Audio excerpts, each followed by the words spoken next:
हरे कृष्ण। श्रीमद् भगवद गीता अध्याय 5 श्लोक नंबर 8 और 9, 8 एंड 9।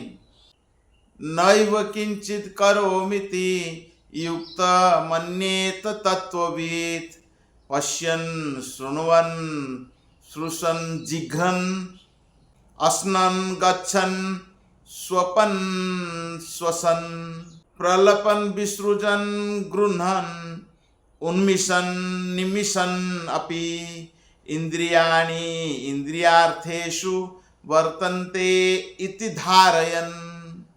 अनुवाद: दिव्य भावनामृत युक्त पुरुष देखते, सुनते, स्पर्श करते, सूंघते, खाते, चलते फिरते, सोते तथा श्वास लेते हुए भी अपने अंतर में सदैव यही जानता रहता है कि वास्तव में मैं कुछ भी नहीं करता। बोलते, त्यागते, ग्रहण करते या आंखें खोलते बंद करते हुए भी वह यह जानता रहता है कि भौतिक इंद्रियां अपने अपने विषयों में प्रवृत्त है और वह इन सब से पृथक है। प्रभुपाद जी तात्पर्य में बताते हैं, कृष्ण भावना भावित व्यक्ति का जीवन शुद्ध होता है। फलतः उससे निकट तथा दूरस्थ 5 कारणों कर्ता, कर्म, अधिष्ठान, प्रयास तथा भाग्य पर निर्भर किसी कार्य से भी कुछ लेना देना नहीं रहता। इसका कारण यही है कि वह भगवान की दिव्य सेवा में लगा रहता है।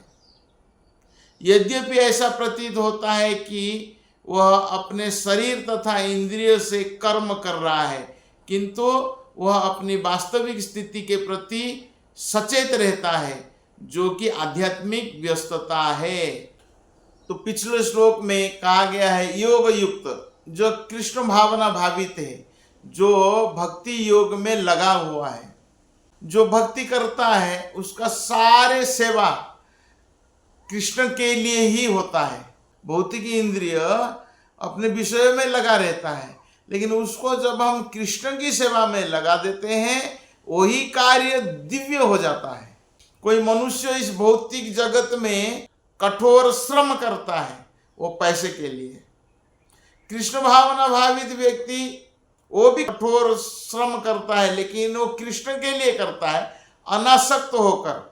जब व्यक्ति को आत्मज्ञान नहीं होता है, अज्ञान में होता है, वो सारे कार्य शरीर के लिए करता है, इंद्रिय तृप्ति के लिए करता है। कृष्ण भावना भावित व्यक्ति को यह दिव्य ज्ञान होता है, वो ज्ञान के द्वारा समझ जाता है और वो सारे कार्य भगवान के लिए करता है, भगवान कृष्ण की संतुष्टि के लिए करता है। उसका चेतना कृष्ण के चरणों में होता है। भौतिकवादी व्यक्ति का चेतना धन में होता है, उसका मन धन में होता है। जहां धन है उसका मन है।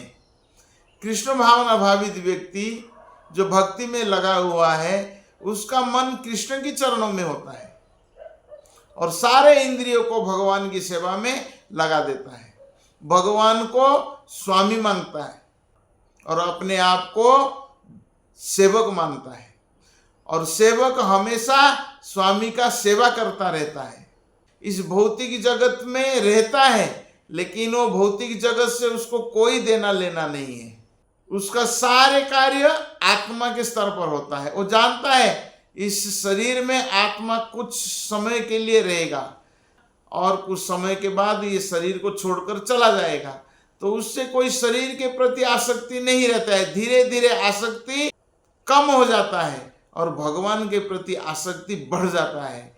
वो व्यक्ति भौतिक जगत में रहता है, लेकिन किस प्रकार रहता है? श्लोक नंबर 10 ब्राह्मण्याध्याय कर्माणि संगम त्यक्त्वा करोति लिप्यते न स पापेन पद्मपत्र इवं वशा। अनुवाद: जो व्यक्ति कर्म फलों को परमेश्वर को समर्पित करके आसक्ति रहित होकर अपना कर्म करता है, वह पाप कर्मों से उसी प्रकार अप्रभावित रहता है जिस प्रकार कमल पत्र जल से अस्पृश्य रहता है। ब्राह्मणी का अर्थ यहाँ पर बताया गया है कृष्ण भावनामृत में है। ये सारी वस्तुएं परम ब्रह्म या कृष्ण से संबंधित है, अतएव वे केवल उन्हीं की है। जो यह भलीभांति जानता है कि प्रत्येक वस्तु कृष्ण की है और वे ही प्रत्येक वस्तु के स्वामी है, अतः प्रत्येक वस्तु भगवान की सेवा में ही नियोजित है। उससे स्वभावतः शुभ अशुभ कर्म फलों से कोई प्रयोजन नहीं रहता है। तोदीय वस्तु गोविंदा तुभ्यम समर्पय।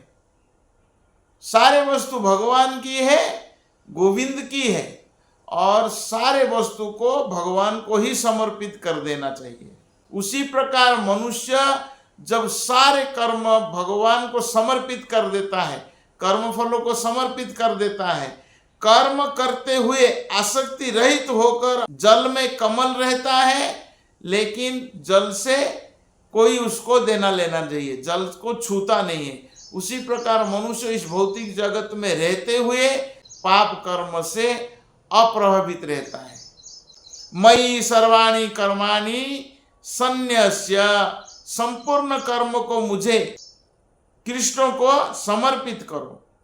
तात्पर्य यह है कि कृष्ण भावनामृत विहीन पुरुष शरीर एवं इंद्रियों को अपना स्वरूप समझकर कर्म करता है, किंतु कृष्ण भावना भावित व्यक्ति यह समझकर कर्म करता है कि यह देह कृष्ण की संपत्ति है, अतः इससे कृष्ण की सेवा में प्रवृत्त होना चाहिए। हम ये आंखें नहीं बना सकते, हम कान नहीं बना सकते, हम मुंह नहीं बना सकते, हम किडनी बना नहीं सकते हैं, हम शरीर का किसी अंग को नहीं बनाया है। ये किसकी देन है? भगवान श्री कृष्ण ने दिया है। ये दुर्लभ मनुष्य शरीर भगवान हमें प्रदान किए हैं, तो हमारा कर्तव्य बनता है ये शरीर को भगवान की सेवा में लगाना चाहिए।